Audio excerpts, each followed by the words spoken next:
Official death toll due to tropical storm Paeng has climbed to 48, but more fatalities are being reported.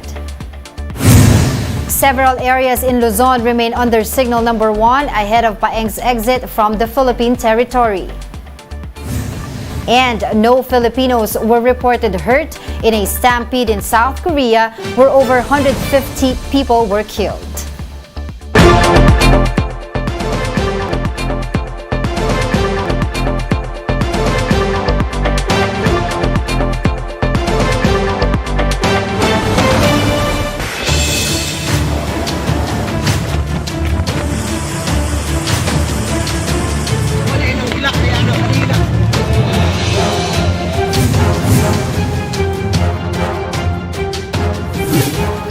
Fast, focused, and fearless. Here's a roundup of stories we're watching now. I'm Angela Lagunsad.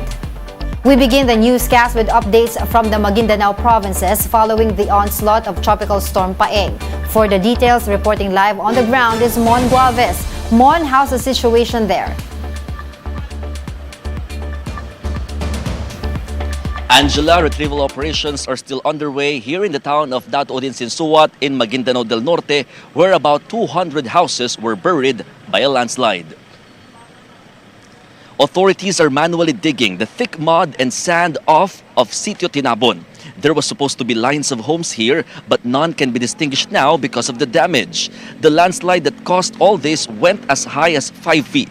Survivors said some of their neighbors disregarded the advice to evacuate as they were usually only afraid of storm surges and tsunamis. This is because they formerly resided beside coastal areas and were just relocated to the sitio. Because of the widespread damage, authorities now consider Tinabon as ground zero as they continue to dig out corpses from the area. In fact, we have only stayed here for a few hours, but some were bodies found, including that of a 2-year-old. Meanwhile, most of those who lived here were indigenous people, many of whom hope that the remains of their loved ones will be recovered so they can receive a proper burial. Angela, as of 4 p.m. today, there were already 55 fatalities reported in Maguindanao provinces, and this number is expected to go up as retrieval operations continue. Angela.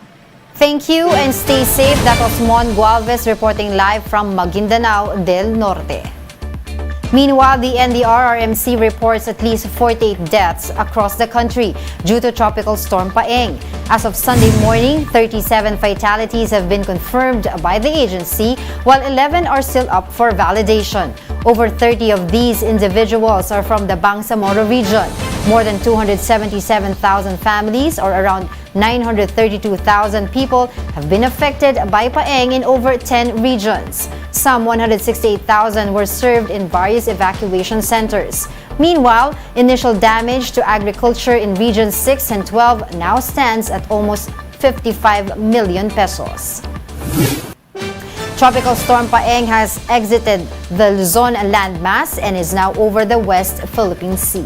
As of 5 p.m., Pag-asa spotted Paeng's center at some 295 kilometers west of Iba, Zambales. It still packs wind speeds of up to 85 kilometers per hour and gustiness at 105 kilometers per hour. Paeng is expected to move north-northwestward by tonight or tomorrow morning. It may then exit the Philippine area of responsibility by Monday and head towards China. Meanwhile, a tropical depression has been spotted outside the Philippine territory. It is expected to enter the part tomorrow, at which point it will be given the local name Queenie. We'll be back with more stories after the break. Keep it here on One News.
You're still watching One News Now. I'm Angela Lagunzad. The second autopsy on the alleged middleman in Percy Lapid's murder indicates possible foul play.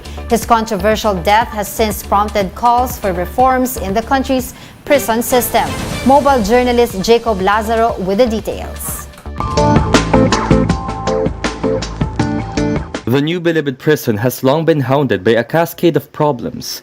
Now many believe it has cost the life of June Villamor, the alleged middleman in the murder of broadcaster Percy Lapid.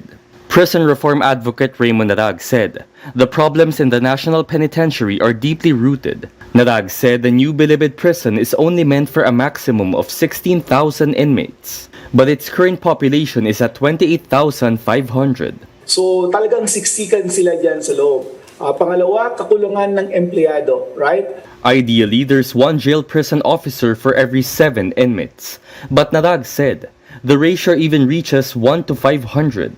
He also pointed out that the Philippines has the longest pre-trial detention in the world. This is why prisoners are forced to make a living in jail by being involved in gangs and selling drugs. To start mitigating the problem, Narag suggests to do away with mega prison facilities. Instead, the government must build regional penitentiaries to make the population smaller and manageable. Isa sa Region 1, isa sa Region 2, isa sa Region 3, baring 2 o 3 sa Region 4 dahil Balakian, then Region 5, Region 6, Region 7, and Region 8, and so on and so forth. Marami pong mga bentahe po ang pagkaroon ng small, manageable regional prison. Narag said regional penitentiaries would also make visitation easier, which helps inmates cope and feel less isolated. But he admitted that the New Bilibid prison's budget is scarce. With this, he hopes that the discourse in Lapid's case would encourage the government to prioritize prison reforms. Mobile journalist Jacob Lazaro, we are One News. Let's now take a quick look at today's other top stories. Press Secretary Officer in Charge Cheloy Garafil dispels rumors that President Bongbong Marcos is in Japan. However, she did not disclose the chief executive's current whereabouts. A recent SWS survey shows that almost 3 million Filipinos are experiencing hunger in the third quarter of 2022. The figure is almost similar to the country's hunger rate back in June. And the Migrant Workers Department says there are no reports yet of Filipinos hurt in a Halloween stampede in South Korea. Around 150 people are reportedly killed in the incident. For more updates, visit News 5, the Philippine Star, and Business World Online. Visit our website, onenews.ph, for more in-depth analysis. You can also catch One News on the Signal Play app. Register for a free account now at www.signalplay.com and stream One News live anytime, anywhere. I'm Angela Lagunsad. We are One News.